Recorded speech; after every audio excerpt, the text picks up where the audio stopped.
लक्ष्मी जी रूठ गए। लक्ष्मी जी रूठ गई तो सारे राज्य से हाथ धोना पड़ गया स्वर्ग से देवताओं। ये देवता भी अच्छे अच्छे नहीं हो। और ये क्यों मैं ब्रजवासी बोल सकता हूँ आपस में आपस बोलना देवता अच्छे नहीं होते। लेकिन गोस्वामी तुलसीदास जी ने भी देवताओं को स्वार्थी की परिभाषा दी है। देवता बड़े स्वार्थी ऐसे करके एक चौपाई बड़ी सुंदर बोले देवताओं को स्वार्थी कहा है। स्वार्थी स्वार्थी का मतलब जब इनको अपना काम चलाना होता तो भगवान की याद आ जाती है, वरना फिर मस्त पड़े रहते हैं स्वर्ग के पहले में। तो देवताओं से लक्ष्मी जी का अपमान हो गया, लक्ष्मी जी रूठ के चली गई तो स्वर्ग का सारा साम्राज्य चला गया। स्वर्ग का सारा साम्राज्य चला गया तो जो राक्षस है ना उन्होंने आक्रमण कर दिया स्वर्ग के ऊपर। आक्रमण कर दिया वो स्वर्ग के राजा कौन बन गए?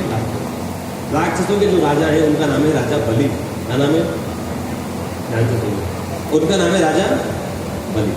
और जो देवताओं के राजा उनका नाम है इंद्र। क्या नाम है?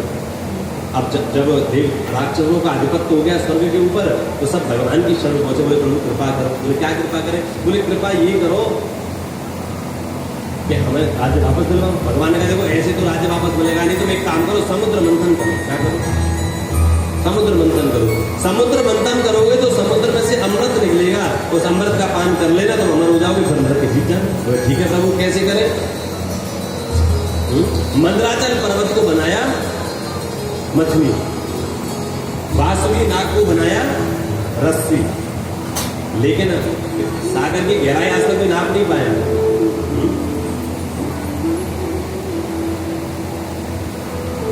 दो चीजों को कभी नहीं नाप सकते, एक सागर की गहराई को और एक किसी घड़े की वेदना।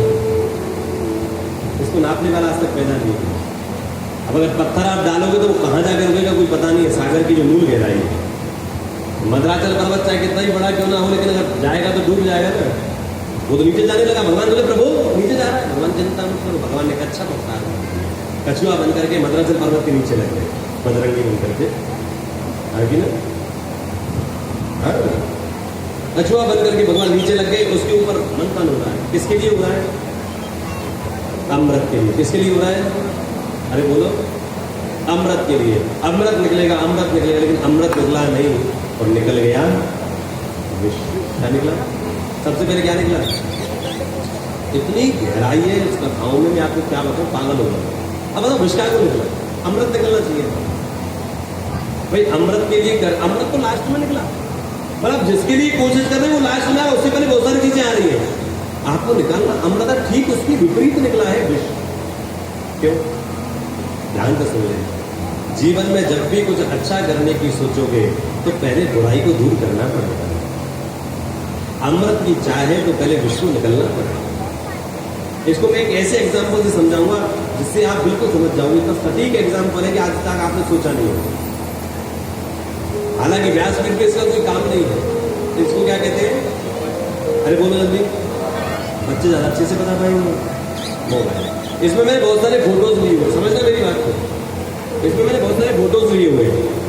अब एक दिन क्या हुआ, मैं फोटो इसने बोला ना, इसने बोले स्टोरेज खोल दे। क्या बोल दिया? अब मुझे क्या करना पड़ेगा? जल्दी बताओ अभिषेक भैया।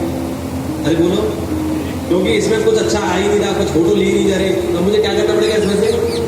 अच्छा मैं कौन से फोटो डिलीट करूंगा? जो, अरे बोलो, मैं उसमें से चूज करूंगा जो फोटो काम के नहीं है, उनको निकालना पड़ेगा, तभी अच्छे फोटो आएंगे। समझ नहीं आपको?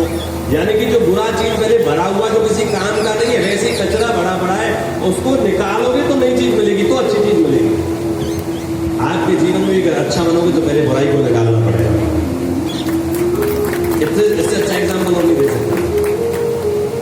ये करते हो ना, चूज करते हो, ये काम का नहीं हटा दो, ये काम का नहीं हटा दो, ये काम करो। ऐसे ही बुराइयों को हटाओगे तभी अच्छा ही आपके जीवन में घुसेंगी, प्रवेश करेंगे। बना तो अमृत प्राप्ति से पहले अपने जीवन से विष को निकालना पड़ेगा। और अगर आप सफलता के शिखर पर जा रहे हो तो सफलता तब हाथ लगेगी जब पहले असफलता को स्वीकार करो। विष असफलता है। अमृत का रस वही पिएगा जो विष रूपी रस को पिएगा, जो निंदा रस को पिएगा। अमृत यानी सम्मान, विष यानी निंदा। सम्मान उसी का होता है जो पहले निंदा रस का पान कर लेगा। इसलिए विष निकला, बुराइयों को पहले बाहर निकाला। लेकिन विष कोई ऐसी कटोरे में थोड़ी आएगा। करोड़ों क्विंटल विष सारा सोच लगे इसका क्या करेगा, संसार का छोड़ दिया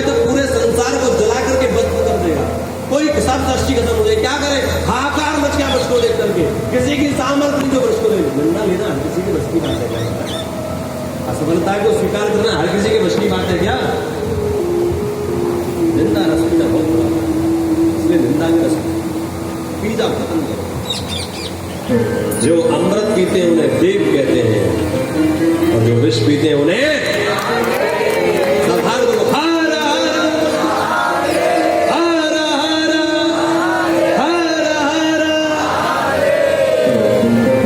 महादेव की याद आगे सबको, महादेव आप ही कर सकते हो महाराज, और कोई सामर्थ्य नहीं। निंदा रस को पीने का काम महादेव ही कर सकते हैं एकमात्र, और किसी की सामर्थ्य नहीं है। महादेव को आज्ञा हुई विष पीना है, महादेव चल दिए, माता पार्वती ने पहले पकड़ी किधर, ध्यान से सुनना, इसमें भी बहुत बड़ा लॉजिक है। मैं कथा आपको ऐसे नहीं सुना था, महादेव ने विष का पान किया, माता पार्वती ने पैर पकड़ लिया। कोई पति विष पीने जाए तो पति का पीने की पत्नी पीने की क्या, माता पार्वती ने किधर विष पीने, मित्र तो सोचो विष नहीं पीने, बोले नहीं मुझे तो कुछ होगा थोड़ी, बोले आपको कुछ नहीं होगा, लेकिन आपके हृदय में विराजित राम को तो होगा।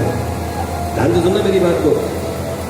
जैसे ही विष पिया महादेव ने तो विष को कंठ में ही रख लिया, नाम हो गया नीलकंठ।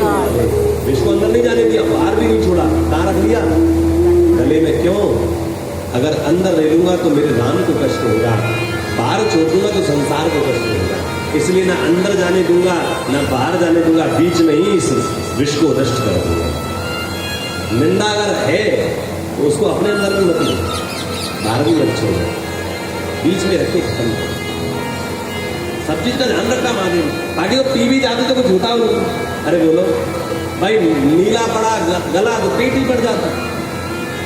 अरे बोलो, नील पेट महाराज नाम हो जाता और क्या होता। अरे बोलो भाई, विष को अगर पीते तो कंठ में रखते तो नीलकंठ नाम हो गया, नीलकंठ महादेव। पी जाते तो पेट में हृदय में पहुंच जाता तो वो नीला पड़ जाता, मरते तो नहीं। आदि पुरुष है, महाकाल है, काल भी जिनके नाम से ताता हो जाए वो महाकाल है। कालों के काल, अरे महाकाल महाराज की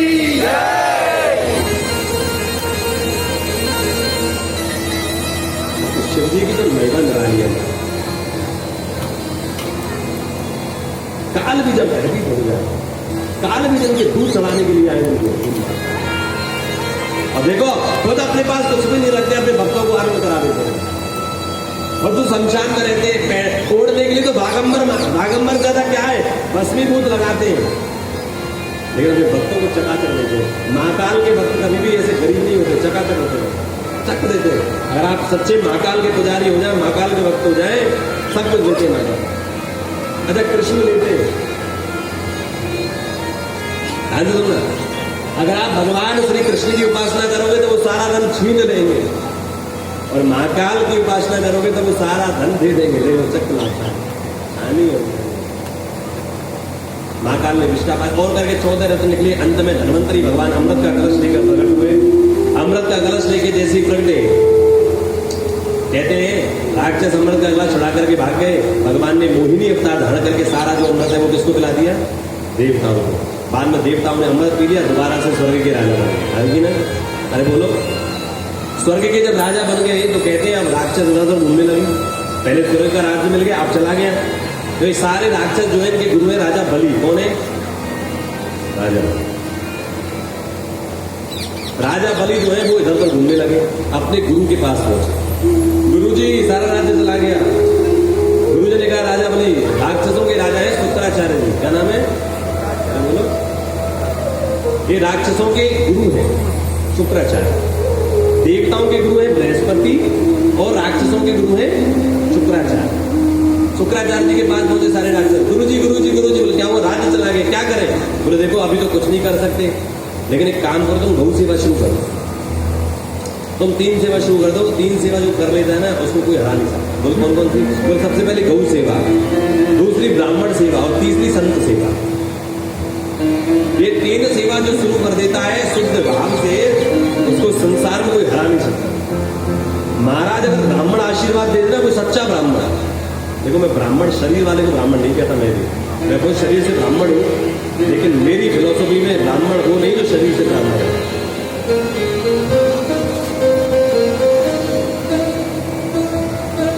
जो अपने कर्म पर है वो ब्राह्मण, जिसने आज भी ब्राह्मणत्व को जागृत कर रखा है अपने अंदर, वो ब्राह्मण है। ब्रह्म जानानी इति ब्राह्मण, जो अपने तप के प्रभाव से ब्रह्म को भी जानने की सामर्थ्य रखता है वो ब्राह्मण। ऐसे ब्राह्मण अगर कहीं मिल जाए ना और वो आशीर्वाद दे देना तो भगवान को भी झुकना पड़ता है उस आशीर्वाद को। हालांकि ब्राह्मण को कैसा भी क्यों, अपमान तो किसी भी ब्राह्मण का नहीं करना चाहिए, क्योंकि चाहे वो ब्राह्मण कैसा भी क्यों ना हो, ब्राह्मणत्व तो उसके अंदर होता ही है। तो उसके अंदर गुण तो ब्राह्मण का है, कहीं ना कहीं गुण कोई ना कोई ब्राह्मण का होगा ही। इसलिए ब्राह्मण सब पूजनीय है, लेकिन आशीर्वाद कोई ऐसा ब्राह्मण दे दे जो वास्तव में ब्राह्मण है, उसका आशीर्वाद तो भगवान को मिलना। भागवत जी में एक जगह लिखा हुआ है कि भगवान कहाँ, ऐसा लिखा हुआ है कि मनुष्य से श्रेष्ठ देवताएं हैं, देवता से श्रेष्ठ गंधर्व है, गंधर्वों से भी श्रेष्ठ इंद्र है, इंद्र से भी श्रेष्ठ ब्रह्मा है, ब्रह्मा से श्रेष्ठ नारायण है, नारायण से भी श्रेष्ठ कौन है? तो गिनती आगे रुक गई। तो सब लोग भगवान नारायण के पास बोले प्रभु गिनती चल रही, कौन किससे श्रेष्ठ है? तो भगवान नारायण मतलब आप पे आगे रुक गया काम, सबसे श्रेष्ठ नारायण है, आपसे भी श्रेष्ठ कोई है क्या? भगवान ने एक जगह भागवत में कहा है, हाँ मेरे से भी श्रेष्ठ ब्राह्मण है। ये भागवत की भाषा बोल रहा हूं, जो ब्रह्म जानानी वाला ब्राह्मण होगा वो मेरे से भी श्रेष्ठ। ब्राह्मणों की सेवा करो, शुरू कर, जहां भी गाय दिखे उसकी तुरंत सेवा, जहां ब्राह्मण दिखे उसको खूब दान पुण्य कर, कोई संत दिखे उसको खूब चकाचक आनंद करा दिए महाराज। अब तो जो ब्राह्मण आवत चकाचक है, राजा तुम तीनों लोगों के राजा बनो, तुम सब लोगों को ये आशीर्वाद है, तो क्या तीनों लोगों के राजा बनोगे? कहते समय बीता और कहते ब्राह्मणों का आशीर्वाद, गौ का आशीर्वाद, गौ की श्रद्धा विश्वास को उसका ऐसा बल बढ़ गया राजा बलि का कि जब वो चलता था उसका प्रकाश का सामना कोई नहीं कर पाया राजा बलि को। और कहते एक दिन के गुरु ने कहा जाओ तुम आक्रमण कर दो, जीतोगे तुम्हें चाहे कितना भी अमृत पी रखा हो देवताओं ने। और कहते राजा अपने समस्त सेना को लेकर के स्वर्ग के ऊपर आक्रमण कर दिया। महाराज उनके तेज के आगे देवता टिक ही नहीं पाए, सारे देवता भाग गए और तीनों लोगों के राजा बन गए। राजा बलि कौन बन गए? देवता मारे मारे फिरने लगे। कहते हैं देवता जब मारे मारे फिरने लगे, अच्छा बच्चों के जीवन में अगर कुछ कष्ट हो तो सबसे ज्यादा कष्ट बाप पिता से भी ज्यादा माँ को होता है। मेरे बच्चे का सेट नहीं हो रहा, कहीं विवाह नहीं हो रहा, कहीं ये नहीं हो रहा, चिंता बहुत करती है माँ। तो देवताओं की माँ का क्या नाम है? एक मिनट, जिसको पता हो हाथ ऊपर करेगा। देवताओं की माँ का क्या नाम है? जिसको पता होगा वो हाथ ऊपर करेगा, बोलेगा कोई नहीं। और मैंने बताया था और आज ही बताया,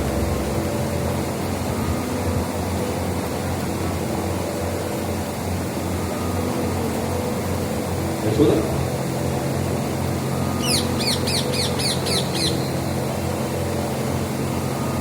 देवताओं की मां का क्या नाम है?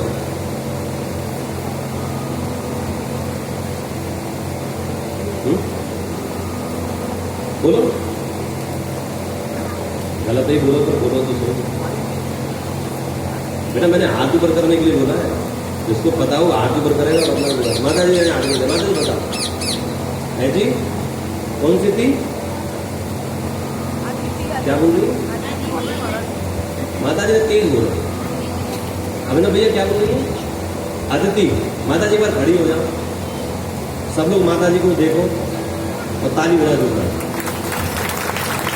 माता जी क्या आप यहाँ आ सकती है मेरे पास? अगर संभव हो तो, नहीं हो तो कोई बात नहीं। अरे वाह, अब तो और ताली बजाओ। मैंने बताया था जब द्वितीय अदिति कथा नहीं बता रहा था मैं, कश्यप ऋषि की दो पत्नियां, अदिति जिससे देवता हुए और दिति जिससे राक्षस हुए, हिरण्याक्ष। बताया था कि नहीं बताया? अरे बोलो, आगे ना तो बोलो, सुना नहीं आपने? ध्यान दो, अब तो कुछ नहीं पूछूंगा, ध्यान से सुना। हमारी माता आई है, वाह वाह। मैंने बोला बुलाया है व्यासपीठ पर आशीर्वाद लेने का सौभाग्य हर किसी को थोड़ी मिलता है महाराज, हाँ की ना। और हमने नहीं बुलाया, भागवत जी ने बुलाया इनको। हाँ हाँ, आप आइए व्यासपीठ के ऊपर पधारिए माता जी, आपको बहुत सुंदर प्रसादी माला देते हैं आप।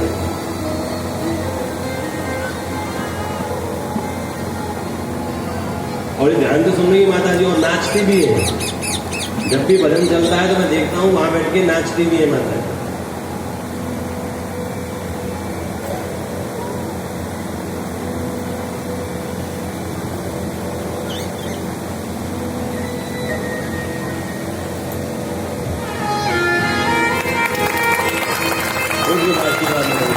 आशीर्वाद, ऐसे भक्ति करते रहो, आपको।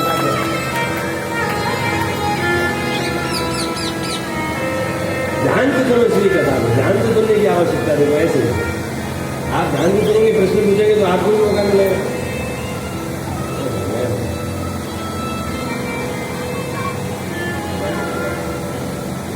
अच्छा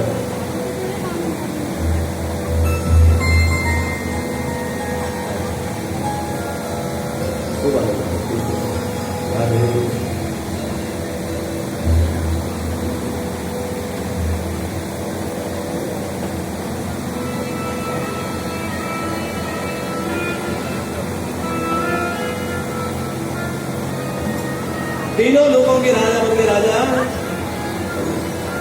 तो साधारण नाम नहीं राजा बनिए।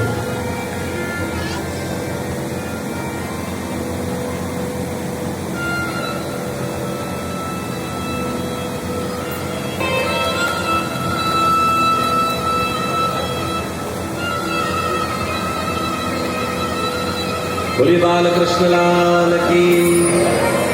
ऐसे करने लगे तो देवताओं की माए ना अदिति उनको बड़ा कष्ट होने लगा। वो अपने पति के पास नहीं कश्यप ऋषि के पास बोले आप कृपा करो हमारे बच्चे से मारे मारे बोल रहे। बोले उनकी किस्मत में यही है अभिमानित हो जाते हैं। बोले नहीं मेरे बच्चों को बार बार स्वर्ग का राजा दोबारा बना। बोले देखो मैं तो कुछ नहीं कर सकता लेकिन हाँ एक व्रत है जिसका नाम है पयु व्रत। अगर तुम वो व्रत करोगी तो तुम्हें एक ऐसा पुत्र होगा जो पूरा राज्य छीन करके तुम्हारे पिताओं को वापस देगा। और इधर क्या हुआ अदिति मैया तो पयु व्रत करने लगी। 12 दिन तक चलता ये व्रत बड़ा कठिन है। महाराज जो इस पयु व्रत को करता है उसकी निश्चित रूप से भगवत निष्ठ भगवत गुण से संपूर्ण ऐसा बालक बन जाता है। भगवान जैसे उसको भगवत होता है। इधर अदिति माँ पयु व्रत करने लगी इधर सारे देवता भगवान की शरण में पहुंचे। बोले प्रभु कुछ करो। बोले चिंता मत करो तुम्हारी माँ कर रही है व्रत और वो एक ऐसा पुत्र चाहती है जो सारा राज्य जो है वो छीन करके राजा बलि से तुम्हें दे दे। चिंता मत करो वो बालक कोई और नहीं मैं ही पुत्र बन करके आऊंगा तुम्हारे पास। और कहते समय बीता 9 महीने पूर्ण हुए। 9 महीने के बाद में भाद्रपद मास के शुक्ल पक्ष की द्वादशी के दिन के ठीक 12 बजे हाँ ये भी भगवान का सबसे सुंदर अवतार है। आज माता अदिति के गर्भ से भगवान वामन का प्रागट्य हो गया। बोलिए वामन भगवान की। वामन भगवान प्रगटे छोटे से थे खूब सुंदर श्रृंगार किया माता ने और गुरु बृहस्पति ने आगे दीक्षा कराई। वामन भगवान का नाम वामन क्यों क्योंकि वामन अंगुल के हैं मात्र इसलिए उनका नाम वामन है। छोटा स्वरूप है और वामन भगवान बन करके आए। जब दीक्षा होती है तो भिक्षा मांग करके गुरु को समर्पित करनी पड़ती है। वामन भगवान भिक्षा ला करके गुरु को देने लगे। गुरु ने कहा ऐसी भिक्षा नहीं चाहिए हमको तो बोले जाओ राजा बलि के पास और तीनों लोगों को भिक्षा में मांग करके लाओ। और आज जो है वो राजा बलि जो के द्वार पर वामन भगवान जो है वो चले हैं भिक्षा मांगने के लिए। आज हमारे द्वार पर भी श्री वामन भगवानों की एक झांकी बड़ी सुंदर आ रही है भिक्षा मांगने के लिए। आइए एक सुंदर भजन के साथ में वामन भगवान का स्वागत करें हम सब लोग और उसके बाद कथा में आगे बढ़ेंगे। बोलिए वामन भगवान की। वामन भगवान की। हरि के भेष वामन को चलो रे चलिया चल में को।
चलो रे चलिया चलवे को हर के भेष बमन को चलो रे चलिया चलवे को चलिया चलवे को चलिया चलवे को चलिया चलवे को चलिया चलवे को हर के भेष बमन को चलो रे चलिया चलवे को हर के भेष बमन को चलो रे चलिया चलवे को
सब कुछ लो है या चलिया ने हम सब कुछ लो है या चलिया ने हम सब कुछ लो है घर के भेष बमन को चलो है।